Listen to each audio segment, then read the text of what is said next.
No, fantastic. And again, we'll move on to the next question, which is the man of the match.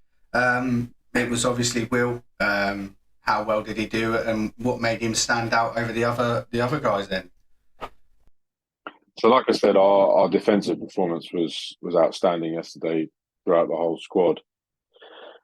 But Will did not miss a defensive header yesterday, and he only missed one header in the whole game, which was on a corner up the other end. So I can let him off that one. Um, but yeah, no, his performance was unbelievable yesterday. He was solid. He won everything in the air. Their players, to be honest, didn't go anywhere near him.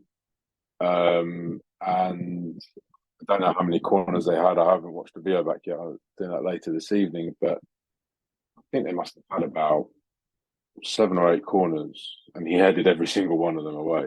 So really good from him. But also just his communication and organisation of that back line. It enhances the levels of our other players and gives them the confidence to continue playing the way we want to be playing. So his performance helps others out, and there were others in that back line that I mentioned to you, and you tweeted it out that had great performances as well, like Dan and Matt in that back line.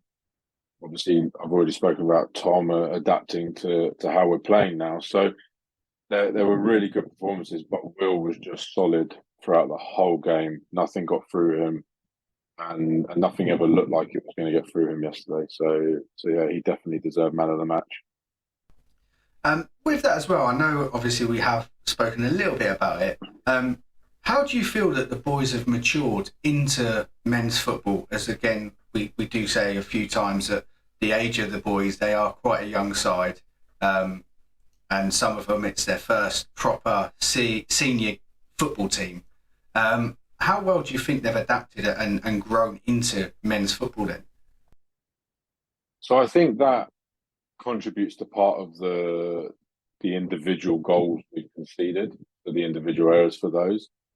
Look, we rebuilt last season, and we rebuilt with an extremely young team, as we've always discussed. But a lot of those boys have now got a year, half a year under their belts in senior football, which makes a massive difference. So, they've played 20, 30, 40 matches now, this level. So adding the experienced players that we've added around them now this season, the likes of Josh, obviously bringing Tom back. He's young, but he's been at this level for 3 seasons now. Obviously Archie as well, proven goal scorer at this level for the last couple of seasons. Ryan coming back, he's got over 200 appearances for Arlesbury. So these are all boys who have got a lot of experience and have added to the team in the sense that they're obviously good enough players and bringing that side of it to the team, but also in the changing room, what they're doing to help the younger players is also quite vital. So I think I said it last week, the way I asked them to play against Real Bedford last week, we would have, and okay, we were 1-0 down at half time for a dodgy penalty decision. We would have, last season, we wouldn't have been able to cope with playing like that. And again, like that shot in the 15th minute yesterday, the Ollie saved last season, we probably concede a chance like that. But now there's just that level of maturity throughout the group where it doesn't affect them, and they just continue playing the way we want to play and sticking to the game plan. And you can definitely see how far they've come along. In every single game this season, anyone that's been to every game we've played can see the progress, even in those, what is it now, 6, 7 games. You can see the progress in those games going up in each game, and what each player is doing differently to the last game.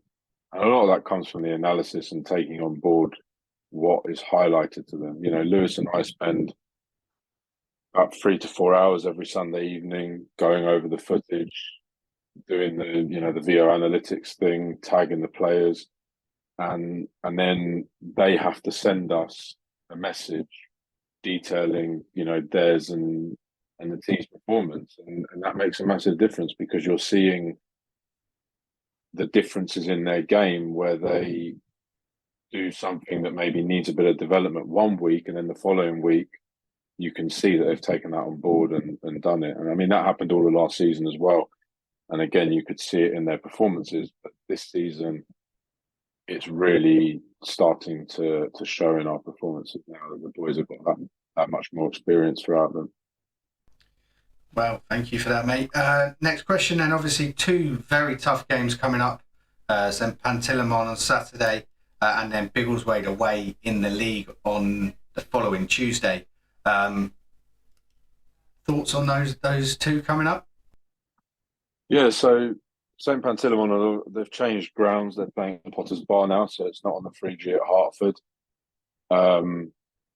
Still be a nice ground, obviously, because it's a step-free ground. So it will hopefully be a carpet like it was at Hertford. We had 2 very competitive and good games against them last season. You know, the first game we lost 1-0 at home, but it was like an 89th minute corner that we conceded through just switching off on a short corner. And then at their place, we drew 2-2. So it will be a tough game. They're always a very physical side. But we're a completely different team this season. So they've had a good start to the season, but if you compare it to last season, we've had a good start as well. So we've just got to keep doing the same things and building that confidence throughout the group and building on the good work we've already done. And then Biggleswade, obviously unbeaten, top of the league. Again, last season, played them first game, lost 2-0, but then went to their place and drew 2-2 and probably could have won it late on in the season. But again, they've had an unbelievable start to the season. So, you know, 2 tough games, but we're a completely different side this season. So we'll give a good account of ourselves. And, you know, I still stand by in this league. I mean, even looking at the results from yesterday, there are results that went the way you wouldn't expect them to go. So I still think in this league, anyone could beat anyone today. It's that kind of division. That's what step 5 gives you. So, yeah, we'll do the usual things this week. We'll prepare the usual way, and we'll go out playing our football on Saturday and next Tuesday, and hopefully that'll be enough to get a result. Well, thank you ever so much for your time, Nick. I'll let you get off and have your chat with Luis.